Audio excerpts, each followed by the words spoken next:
Setiausaha Agung UMNO Ashraf Wajidi Dusuki berkata, PAS harus menjelaskan kepada ahli dan penyokongnya bahawa pengundi parti lain tidak menyebabkan seorang Muslim jatuh kafir. Ini susulan klip video tular yang menunjukkan seorang pengundi tua menegur seorang pekerja kempen Barisan Nasional, mengatakan bahawa sesiapa yang menyokong UMNO adalah kafir dan akan masuk neraka. Dalam satu kenyataan di Facebook, Ashraf melahirkan rasa kesalnya terhadap kejadian itu dan menggesa pengundi memahami perbezaan antara Islam dan agama dan PAS yang merupakan sebuah parti politik. Katanya kita mesti membezakan antara Islam dan parti. Ini dua perkara berbeza. Tidak menyokong PAS tidak sesekali menjatuhkan kekufuran kita. Tidak mengundi UMNO juga tidak menjatuhkan kekufuran kita. Kerana Islam adalah lebih tinggi daripada parti politik, walaupun politik adalah sebahagian daripada agama. Kerana Islam menuntut kita untuk menjaga keseluruhan aspek kehidupan, termasuk aspek politik. Ashraf berkata umat Islam tidak seharusnya hanya menilai orang lain dan menggelar mereka sebagai kafir hanya kerana perbezaan politik. Politik juga tidak boleh menyebabkan umat Islam memutuskan hubungan. Katanya, saya amat mengharapkan Barisan Kepimpinan Tertinggi PAS dapat mengeluarkan arahan dan kenyataan bagi menjernihkan fenomena ini bahawa siapa saja mengundi mana-mana parti politik tidak sesekali jatuh kekafiran ataupun masuk neraka. Klip video yang tular di media sosial sejak semalam menunjukkan seorang wanita dipercayai ahli UMNO mendekati seorang warga emas untuk meraih undinya bagi calon BN. Warga emas itu berkata dia tidak akan sekali-kali mengundi BN kerana percaya semua yang menyokong UMNO adalah kafir. Berdasarkan logat mereka, kejadian itu dipercayai berlaku di sebuah negeri di pantai timur Malaysia.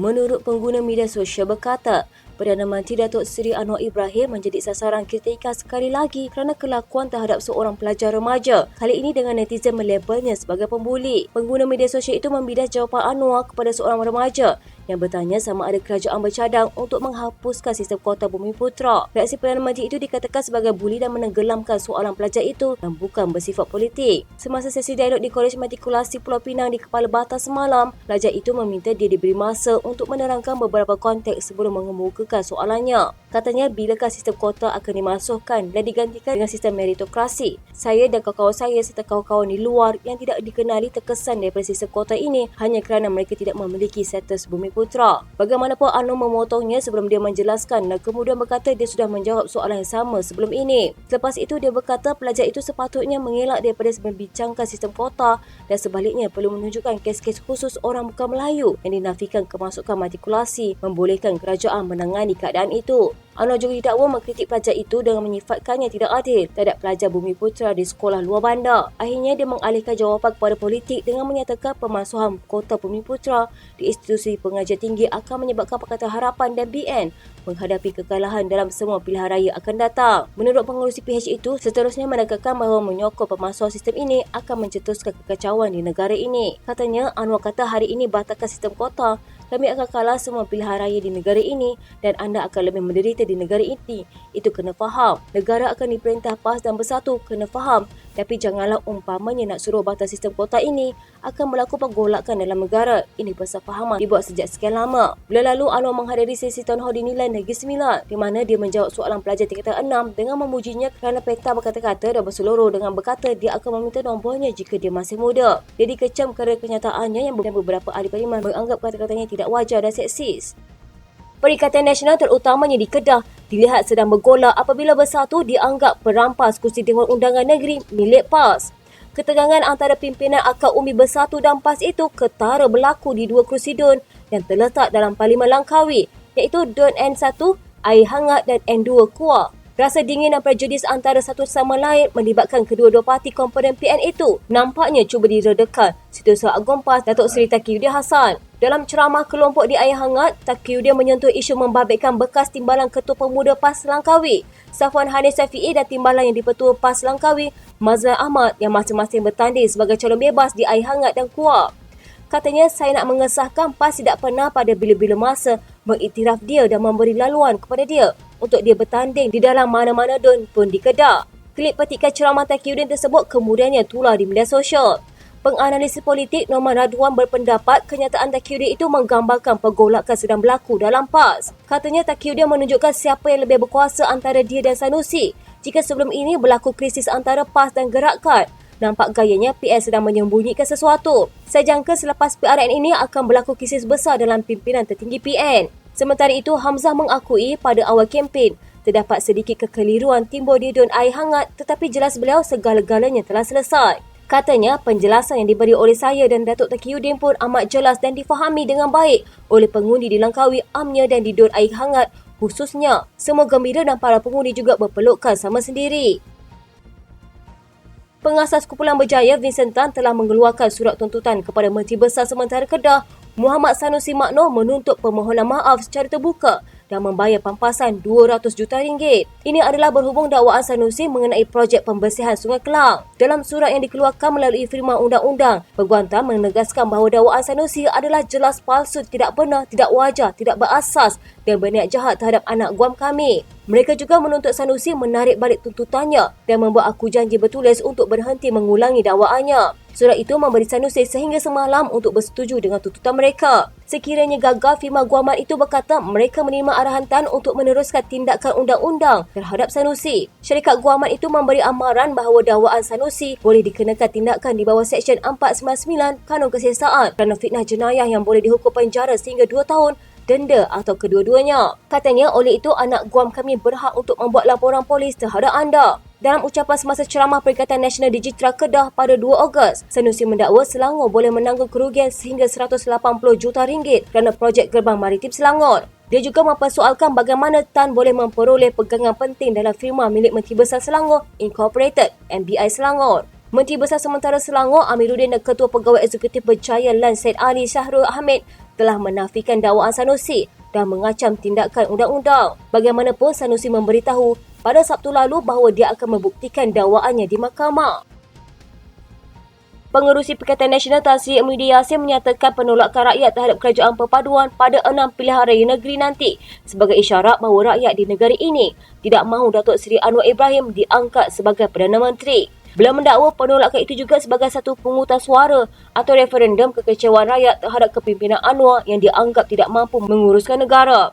Katanya, jadi kalau kita rasa kecewa kerajaan Madani di bawah Anwar Ibrahim, maka jangan pangkal Anwar dan jangan pangkal Barisan Nasional tapi pangkal PN. Ada kira-kira 9 juta pengundi di 6 negeri. Katakanlah 7 juta pengundi buat keputusan tak nak sokong Anwar, maka Anwar sudah dapat tahu satu isyarat bahawa rakyat Malaysia tak mahu beliau sebagai Perdana Menteri. Mengulas lanjut, Muhyiddin mendakwa keputusan penolakan itu menunjukkan pengundi tidak bersetuju dengan segala perkara dilakukan oleh kerajaan perpaduan. Katanya kalau yang kuat itu nanti tidak menyokong menunjukkan mereka tidak suka kerajaan dan jadi kita harap ia akan berlaku pada PRN nanti. Sementara itu, Muhyiddin berkata beliau menghormati keputusan Ahli Majlis Pimpinan Tertinggi Parti Pribumi Bersatu Malaysia, Dr. Muhammad Faiz Naaman yang berhenti sebagai ahli parti itu. Katanya itu tak apalah dia buat keputusan atas sebab dia sendiri dan saya tak nak ulas panjang. Kita tiada halangan dan sekatan pada sesiapa pun. Patut difaham perjuangan kita selain bersabar. Kalau ada perkara yang tak puas hati, kita boleh selesaikan secara anak beranak dalam parti. Tapi tak apalah, dia sudah buat keputusan, maka kita hormati keputusan dia. Sebelum ini, Ahli Majlis Pimpinan Tertinggi Bersatu, Dr. Muhammad Faiz Naaman mengumumkan meletak jawatan termasuk berhenti sebagai ahli parti itu berkuat kuasa pada Isnin. Dakwa Muhammad Faiz, objektif awal penubuhan parti berkenaan kian terpesong yang mana ia mahu menggantikan UMNO dengan memberi lebih ruang kepada orang muda dan muka baru, terutama mempunyai latar belakang bersih. Dan Parti Keadilan Rakyat, Datuk Seri Anwar Ibrahim menegaskan parti akan menghukum ahli yang mengkhianati perjuangan parti menerusi pilihan raya negeri minggu depan. Mengkaitkan tindakan pengkhianatan parti dengan sejarah budaya Melayu, Raja Mandalay dan Si Ketul, pengerusi Pakatan Harapan itu berkata, perbuatan mereka terlibat tidak akan diampunkan. Anwar mengambil contoh 2 kerusi Dewan Undangan Negeri iaitu Ampangan dan Hulu Kelang yang masing-masing ditandingi bekas ahli PKR, Datuk Dr. Muhammad Rafi'i Abdul Malik dan Datuk Seri Muhammad Azmin Ali. Katanya, dua ampangan penting menang kerana ada pengkhianat dari dalam PKR. Di mana-mana saya ajar, satu hal tidak boleh diizinkan adalah pengkhianatan dalam perjuangan. Sebab itu saya kata dengan Zahid akan ke Hulu Kelang sekali lagi pada Khamis malam untuk mengajar si pengkhianat. Sebelum ini, media melaporkan penyandang kursi Dun Ampangan, Muhammad Rafi'i membuat kejutan bertanding sebagai calon bebas setelah parti itu tidak mengekalkannya di kursi berkenaan. PH mencalonkan Ketua Wanita PKR Cabang Seremban, Tengku Zamrah Tengku Sulaiman bagi menggantikan Muhammad Rafi'i. Sementara itu, mengenai pilihan raya negeri, Anwar berkata tempoh berkempen melibatkan kerjasama PH dan UMNO merupakan percubaan baru bagi menguatkan semangat perpaduan demi menyelamatkan negara serta mengangkat semula Malaysia sebagai negara hebat di mata dunia. Katanya dalam rundingan antara PH dan UMNO, kita putuskan pertama, hormati prinsip perlembagaan kalau nak selamatkan negara dan membawa perubahan. Kalau nak angkat martabat orang Melayu dan lain-lain, jadikan Malaysia negara ulung di Asia Tenggara. Kita kena anjak cara lama kepada cara baru dan ini yang kita lakukan. PAS bimbang melihat perkembangan fasa akhir kempen sempena pilihan raya negeri yang menunjukkan beberapa pemimpin dari Pakatan Harapan mula menggunakan kempen diselitkan dengan ugutan atau menakut-nakutkan bukan Melayu terhadap parti itu. Menurut Naib Presiden PAS yang juga Menteri Besar Terengganu, Datuk Seri Dr. Ahmad Samsuri Mokhtar, kenyataan Ahli Parlimen Segambut, Hanayo, yang memberi ceramah berbau ugutan dan ancaman kepada orang bukan Melayu merupakan satu kenyataan yang salah. Jelas beliau ucapan Hana yang menyatakan usaha menukar Menteri Besar Selangor kepada PAS dan menyingkirkan PH dalam pilihan raya negeri nanti akan jadi satu tindakan menghukum diri sendiri dan hukuman terhadap anak serta cucu. Katanya budaya kempen ugut dan mengacam adalah salah sama sekali dan mengugut keharmonian kaum di Malaysia. Tapi DAP tidak pernah serik kempen sebegini mengulangi sekali lagi kempen politik tidak sihat yang dibuat oleh Lim Guat Eng yang mengatakan jika gelombang hijau menang maka kuil akan dirobohkan. Dr. Samsuri berkata demikian ketika klip tular ucapan Yo, di mana beliau memberi amaran kepada pengundi di Selangor supaya tidak menghukum PH. Ujar Ahmad Samsuri lagi, undang-undang dan peraturan sedia ada merangkumi semua orang, sama ada pihak kerajaan yang memerintah atau pembangkang. Katanya, sikap double standard seolah-olah ada dua set peraturan yang berbeza untuk kerajaan dan pembangkang hanya akan membawa Malaysia tercinta ke arah yang bertentangan dengan reformasi. Katanya, saya mengambil kesempatan hari ini mengajak dan menasihati pemimpin politik supaya tidak menggunakan kempen politik yang mengancam seperti ini. Berkempen secara sihat dan matang bagi memastikan keharmonian kaum dapat dikekalkan. Saya juga berharap agar rakyat Malaysia tidak terbeli dengan politik sebegini yang menghina cerdik pandai rakyat dan tidak beradab. Menurut Dr. Samsuri lagi, budaya politik lapuk ini perlu dihentikan. Jelas beliau di bawah pentadbiran PAS Terengganu, hubungan antara kaum terpelihara secara harmoni dan kebajikan rakyat tanpa mengira agama, bangsa dan warna parti terus terjamin tanpa diskriminasi. Katanya, hak rakyat telah dijamin oleh perlembagaan dan ia juga menjadi tuntutan dalam Islam. Saya mengajak semua pihak untuk menjadikan PRN ini sebagai referendum untuk kita menamatkan budaya politik mengancam dan menakutkan rakyat ini. Pilihan raya negeri kali ini jelas menjadi ujian kelangsungan Kerajaan Perpaduan Pakatan Harapan Barisan Nasional yang dipimpin Perdana Menteri Datuk Seri Anwar Ibrahim. Firma Penyelidikan Bebas Ilham Center dalam rumusan kajian tentang tahap penerimaan rakyat terhadap Kerajaan Perpaduan dan Dasar Madani turut mendapati PRN pada 12 Ogos ini akan menguji beberapa perkara termasuk pola pengundian orang Melayu Semenanjung yang dijangka lebih jelas arahnya selepas perubahan pola yang mengejutkan ketika pilihan raya umum ke-15. Kaji selidik lapangan membabitkan 2,416 responden di 6 negeri iaitu Kelantan, Terengganu, Kedah, Pulau Pinang, Selangor dan Negeri Sembilan. Bermula pada 11 hingga 27 Julai 2023 turut memperlihatkan populariti Perdana Menteri, Kerajaan dan Dasar Malaysia Madani berada di tahap yang tinggi bagi negeri-negeri ditadbir Pakatan Harapan. Bagaimanapun, sebaliknya di negeri-negeri Perikatan Nasional. Menurut kajian itu, dengan demografi pengundi Melayu yang tinggi di Kedah, Kelantan, Terengganu, perkara tersebut menjadi berbeza. Walaupun begitu, populariti Perdana Menteri, Kerajaan dan Dasar Malaysia Madani di kalangan pengundi bukan Melayu berada di tahap yang tinggi dan konsisten di kesemua 6 negeri yang terlibat. Menjangkakan undi Melayu akan terpecah, keterpecahan itu tidak serius disebabkan saingan 2 penjuru berbanding 3 penjuru seperti mana PRU15, undi kelompok bukan Melayu mampu menjadi penentu di Selangor, Negeri Sembilan dan Pulau Pinang serta kursi bercampur di Selatan Kedah. Ini juga melatari persepsi politik.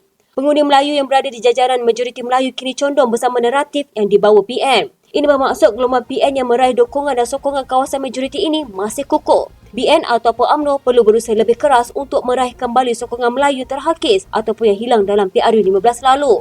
Menurut dapatan kaji selidik ini, jelas didapati wujud polarisasi ketara di kalangan responden kajian.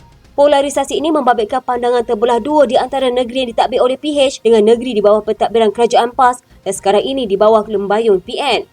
Polarisasi ini wujud kerana responden yang berada di Negeri Selangor, Negeri Sembilan dan Pulau Pinang mempamerkan jawapan berbeza dengan Kedah, Kelantan dan Terengganu.